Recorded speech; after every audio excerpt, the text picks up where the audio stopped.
যারা তৃণমূলের অত্যাচারে বড় ফুলকে ভরসা করছে তাদেরকে বলুন, বড় ফুল আর এই জোড়া ফুল একে অপরের পরিপূরক। তুমি যদি ভাবো বড় ফুলকে দিয়ে জোড়া ফুলকে আটকানো যাওয়া হবে, তাহলে দিবা স্বপ্ন দেখছো।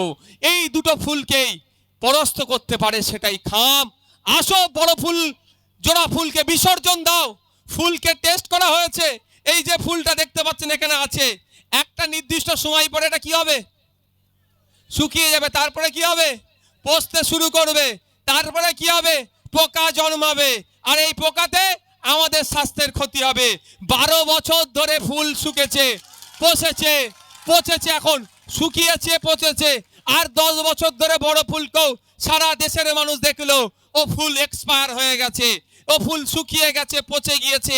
একে যদি এখনো ঘরে যত্ন করে আমরা রাখি এই দুটো ফুলকে, তাহলে আগামী দিনে এর থেকে যে পোকা বার হবে আপনার আমার স্বাস্থ্যের ক্ষতি হবে। আমরা স্বাস্থ্য সচেতন মানুষ দুটো ফুলকে বা সার গাদায় ফেলে দিই আর বাড়িতে সাজিয়ে রাখতে পারবো না। এটা বুঝতে গিয়ে মানুষকে বলুন।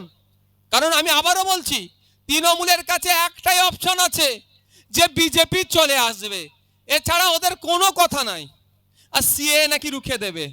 যদি সিএ রোখার দরকার হয়, আমি দুটো কথা আজকে গুরুত্বপূর্ণ বলেছি বলতে মমতা ব্যানার্জি সুপ্রিম কোর্টে যাক। আর একটা কথা কি বলেছি, যে দায়িত্ব নিক মমতা ব্যানার্জি, যে তার দলে জেতার পরে বিজেপিতে যাবে না, সই করুক স্টাম্প পেপারে। আইএসএফ প্রয়োজনে 8টা প্রার্থী তুলে নেবে, কন্টেস্ট করবে না প্রয়োজনে।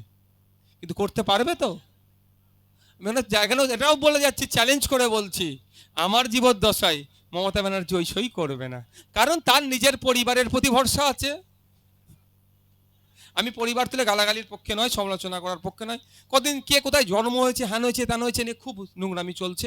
আমি আমার কর্মীদের বলবো ওই নোংরামিতে আমরা যাব না। কিন্তু মমতা ব্যানার্জি যখন কলাঘাট এতে নন্দীগ্রামে অ্যাক্সিডেন্ট হয়েছিল, প্রেস বিবৃতি দিয়েছিল, ওনাকে মেরে ফেলার জন্য চক্রান্ত হয়েছিল, অনেক কথা বলেছিল। কদিন আগে টয়োটা গাড়ি নাকি 200 স্পিড না কত স্পিডে ছুটছিল, কপালে লেগেছিল, তখন উনি অনেক কথা বলেছিলেন।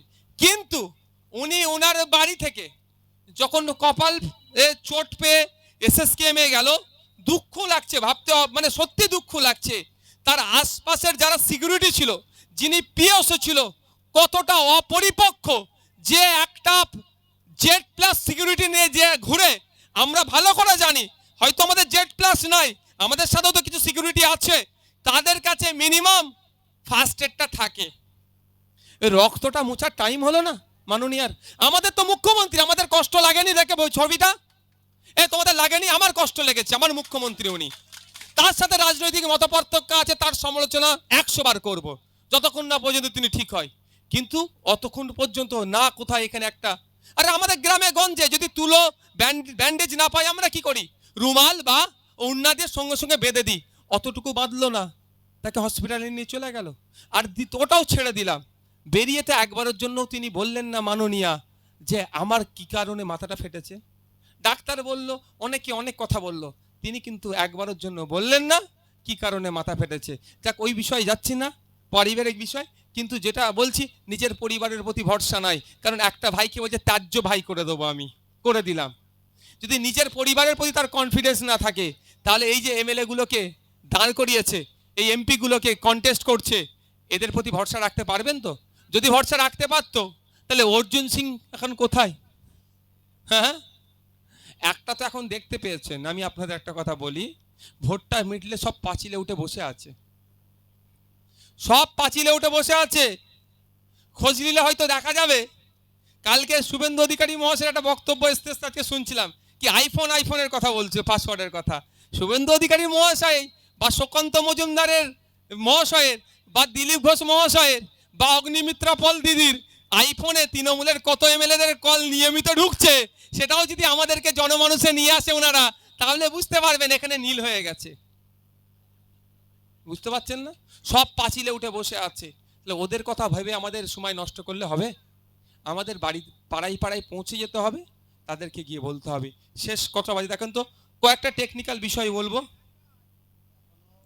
কটা বাজে বলো না? আর 5 থেকে 7 মিনিট বক্তব্য দেবো, কারো অসুবিধা হচ্ছে না তো? আপনারা কর্মী, আপনাদের জানতে হবে। ভাঙড়ে আমার সাথে হয়েছিল একটা জিনিস, পরে জানতে পেরেছি। তৃণমূলের দেখবেন, তৃণমূলকে ভোট দেবে না মানুষ একবার ডিসাইড করে নিয়েছে। ভোট দেবে না, শুধু বিকল্পের খুশ ছিল। আইএসএফ এসে গিয়েছে, খাম ছাড়া কোনো কথা হবে না, মানুষ কিন্তু কনফার্ম করে নিয়েছে। এই বোকা বানানোর জন্য তৃণমূল কিছু লোককে মার্কেট এখন ছাড়বে, চায়ের দোকানে ছাড়বে, ওই বিজেপি এসে যাবে, বিজেপি এসে যাবে করে ভয় দেখাবে, কিছু ফেসবুক হোয়াটসঅ্যাপে ছেড়ে দেবে, সোশ্যাল সাইটে টাকা দিয়ে তোরা এই বলতে থাক বিজেপি এসে যাবে, বিজেপি এসে যাবে, আমাদেরকে ভোটটা দাও। এসব কণ্ডপাত করার দরকার নেই। এটা করে 2019-এ ভোট দিয়েছিলাম, কি দেখলাম রাজ্যের বাইরে বিজেপি ছিল, রাজ্যের মধ্যে বিজেপি ঢুকালো।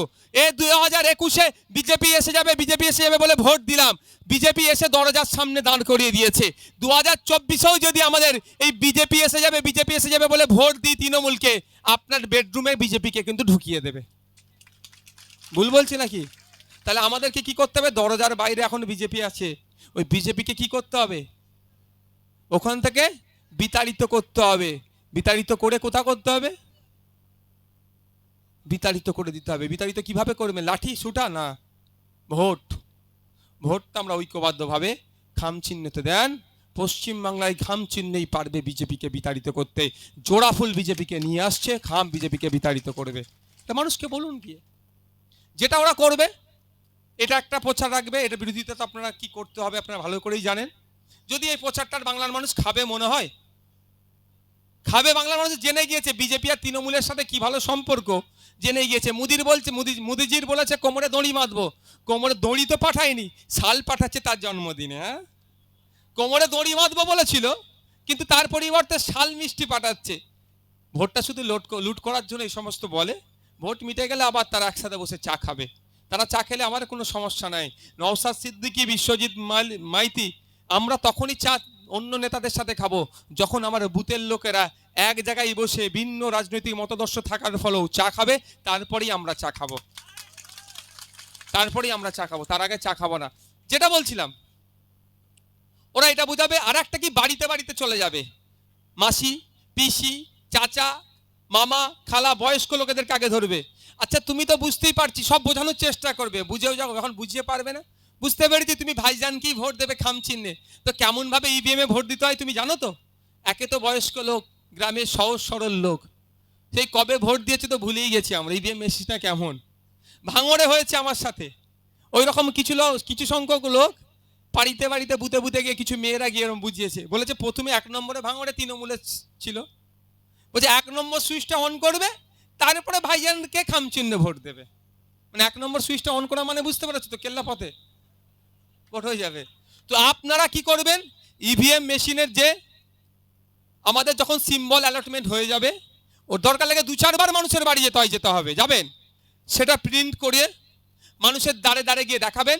আমাদের 3-4 নম্বরে হয়তো আসতে পারে নাম আমাদের, তো যত নম্বরে আসবে সেটা নিয়ে মানুষকে দেখাবেন।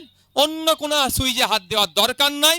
যদি আইএসএফকে ভোট দিতে চান, যদি ভাইজানদের জনপ্রতিনিধি তথা জনগণের জনপ্রতিনিধিকে পার্লামেন্টে পাঠাতে চান, তোমার রুজি রুটির কথা পার্লামেন্টে গিয়ে বলবে, তোমার নাগরিকত্ব যাতে না কেউ কাটতে পারে তার হয়ে পার্লামেন্টে গিয়ে লড়াই করবে।